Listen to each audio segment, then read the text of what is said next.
एक महत्त्वाची बातमी पाहूयात. नीट पेपर फुटी प्रकरण. ट्युशन परिसरातील मोठेगावकरांचं बांधकाम अनधिकृत असल्याचं समोर येतंय. इतर क्लासेसचेही बांधकाम अनधिकृतच आहेत. अनधिकृत बांधकाम पाडण्याची आरटीआय कार्यकर्त्यांची आता मागणी आहे.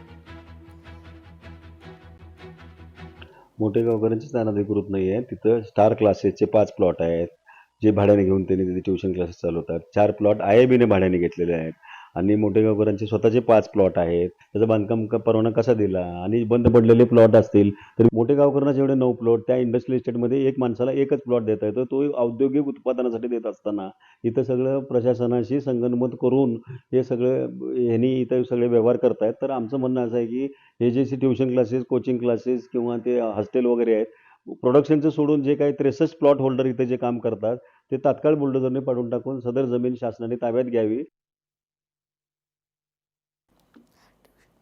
ट्युशन परिसरातील मोठेगावकरांचं बांधकाम अनधिकृत असल्याचं समोर येतं. तर मोठेगावकरांच्या अडचणीत अधिक वाढ झालेली देखील पाहायला मिळते.